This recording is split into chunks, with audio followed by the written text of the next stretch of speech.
Como o casal pode alinhar planos individuais com os planos a dois? Sejam bem-vindos ao podcast Vida 2+. Este é o psicólogo Diego Gaspar, meu esposo, e... esta é a psicóloga linda e incrível Bianca Souza.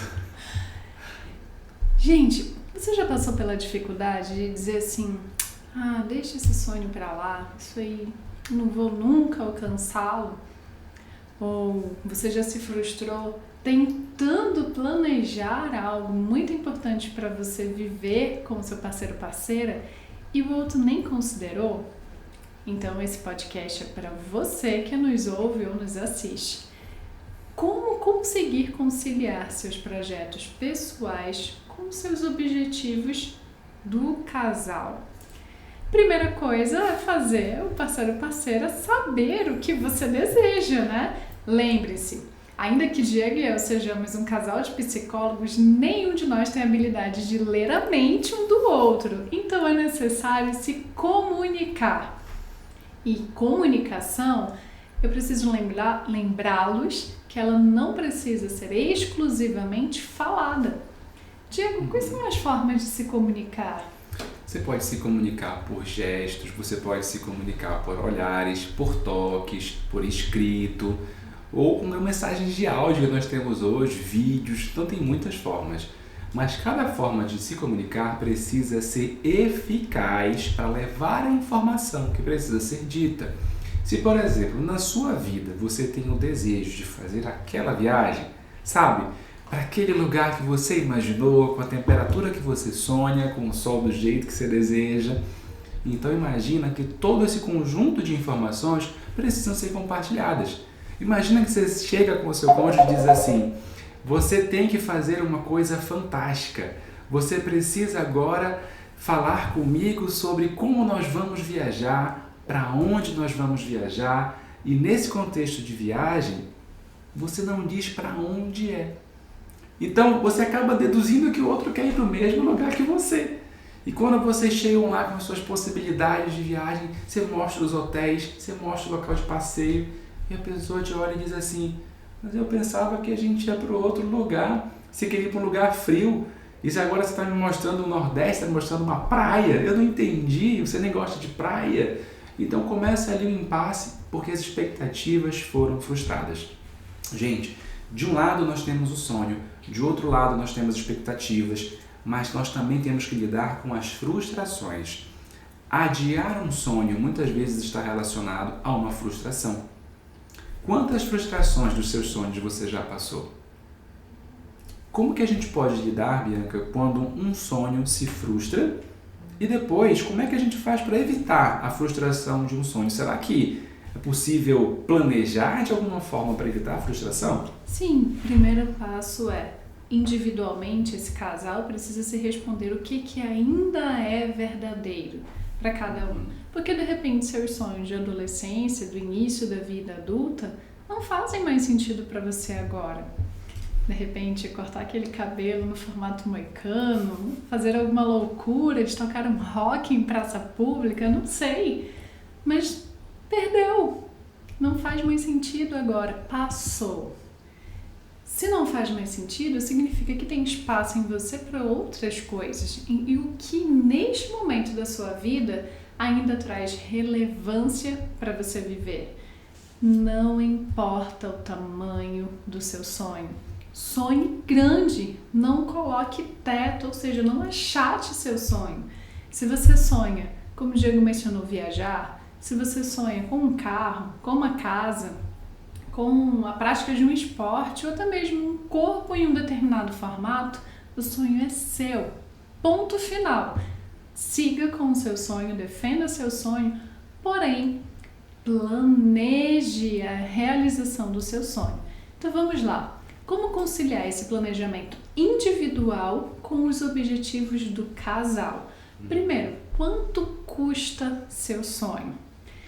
Quanto tempo dentro do orçamento familiar vai demorar ou precisa de tempo para você juntar o dinheiro para realizar o seu sonho? Segundo, você compartilhou o seu sonho com seu parceiro ou parceira para que ele também compreenda a relevância disso para você e lhe apoie?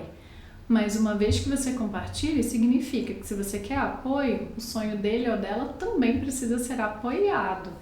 E você precisa ser verdadeiro, verdadeira para dizer como você pode contribuir. Não necessariamente com valores financeiros, mas com incentivo, com disciplina, com parceria. Imagine se, de repente, sua esposa quer mudar drasticamente para melhor a saúde física, o formato do corpo dela, perder ou ganhar quilos a mais, adquirir massa magra, massa muscular, e você não suporta a academia, mas ela gosta, e você a ajuda a acordá-la todos os dias no horário que ela programa o despertador dela, para que ela vá para a academia dela, e você se disponibilize a facilitar a rotina diária, pelo menos pela manhã. Mas, no entanto, no final da noite, ela diz, tudo bem, vai para o seu futebol, chama seus amigos, vem fazer seu churrasco aqui, eu fico com as crianças, eu não quero participar, mas está aqui o espaço todo organizado para você. Olha como o casal ele pode se facilitar na realização dos seus objetivos, dos seus sonhos ou dos seus desejos. Mas essa comunicação também pode ser muito favorável para os objetivos a dois, que podem ser a aquisição de um bem material com valor mais baixo ou mais caro, como uma casa. Pode ser a reforma de um espaço profissional que ambos se beneficiem. Pode ser, inclusive, uma viagem em família ou qualquer outra experiência muito marcante e significativa para os dois, ou às vezes incluindo os filhos também. Independente do seu momento do casamento, da sua relação, compartilhe suas expectativas, seus objetivos, mas também acolha e escute o que faz parte do desejo do outro. E sonhem juntos, materializem juntos esse sonho, planificando, anotando custos, o quanto precisam juntar e uma expectativa temporal. Daqui a 2 anos, daqui a 1 ano e meio, daqui a 5, 10 anos faremos tal evento juntos com o nosso esforço. Mas sem perder também as realizações no processo. Então ajustem-se para que isso seja materializado. Diego, e quando existem conflitos nessa comunicação? Eu estava pensando exatamente nesse ponto, né, da frustração e do impacto disso. Quando a Bianca fala que o casal precisa ser facilitador um para o outro para a realização desses sonhos, seja curto, médio ou longo prazo, entenda que ser facilitador é apoiar o outro, o que não significa necessariamente que você concorde com tudo que o outro tem como sonho. Ela te deu um exemplo da academia, eu vou te dar um outro exemplo. Imagina que agora você tem uma meta de investir cada vez mais na sua saúde mental. E esse investimento em saúde mental significará você fazer terapia, talvez você tomar uma medicação, talvez você regular o seu horário de sono, talvez aquela saída que era uma rotina familiar do final de semana para um boteco, para um espetinho, você vai abolir, porque isso vai entrar em conflito. Se você sair, você vai beber, não vai poder beber e tomar medicação. Então tem toda uma reorganização familiar. Mas esse é o seu projeto. E agora, se seu cônjuge lhe apoia, decide que você precisa fazer isso para o seu bem-estar, não significa necessariamente que aquela pessoa perdeu o interesse de sair com você, que ela perdeu o interesse de ter aquele momento a dois. Então, a realização de um sonho, muitas vezes, significa a reorganização de parte dessa rotina conjugal, de parte dessa rotina familiar. Então, ser facilitador no sonho do outro também significa, gente, ser flexível para mudanças na dinâmica familiar, porque ambos têm sonhos e ambos precisam somar um na vida do outro. Então a realização do meu sonho não anula o sonho do meu cônjuge. O sonho do meu cônjuge não anula o meu. Não tem um sonho que seja mais importante que o sonho do outro. A questão é como nós podemos sonhar juntos e realizar esses sonhos juntos, e para os meus sonhos individuais, como que eu posso crescer e alcançá-los, e para os sonhos individuais do outro, como que eu posso ajudar a realizá-los, e vice-versa, como esse outro me ajuda. Então precisa ser uma troca fluida, onde ambos dentro dessa relação se apoiam. Então grave essas palavras-chave, tá bom? Ser facilitador para o sonho do outro, ser flexível e apoiar um ao outro. Porque se eu estou apoiando o outro, eu também estou respeitando a individualidade desse outro. O sonho, gente, ele é um exercício de individualidade. Você está exercitando a sua individualidade? Eu escuto com alguma frequência, Bianca, de várias pessoas dizendo assim para mim numa relação terapêutica: eu não quero mais sonhar, eu não quero mais sonhar, eu não quero. E eu muitas vezes investigo e pergunto assim, mas o que isso significa exatamente? E a pessoa, de uma forma reflexiva, depois de algumas intervenções terapêuticas, responde assim: na verdade, eu tenho medo de me frustrar, eu tenho medo de errar, eu tenho medo de nunca alcançar esse sonho. Mas se eu tenho medo de não alcançar esse sonho, como é que eu faço para viver numa vida a dois? Olha como isso é emblemático.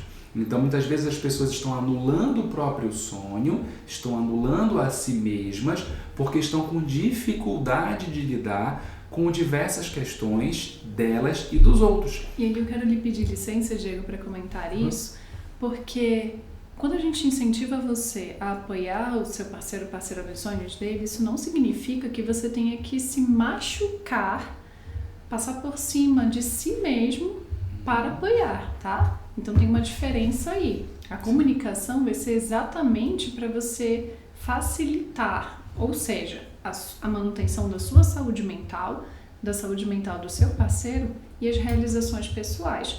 Agora, se o sonho do outro te machuca, te agride, isso também precisa ser dito para que o outro saiba. Como, por exemplo, imagine que o sonho do outro vai levá-lo para um distanciamento geográfico por muito tempo e você não dê conta de um casamento à distância, que a ausência seja muito doída. Você precisa dizer isso para o seu parceiro ou parceira. Ou que o sonho do outro traga alguma mudança muito grande para o cotidiano. Ter um animal de estimação, por exemplo, ou ter um custo a mais com um compromisso financeiro que vai impactar a realização dos objetivos do casal.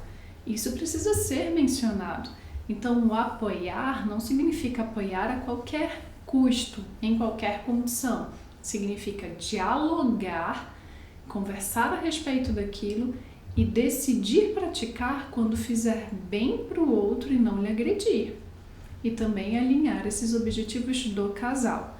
Mas financeiramente, a organização desse objetivo, as metas, né, como o Diego já explicou para vocês em outros podcasts que nós já publicamos, meta é pegar o objetivo e dividir em partes. Eu vou alcançando aos poucos até chegar lá no objetivo fim.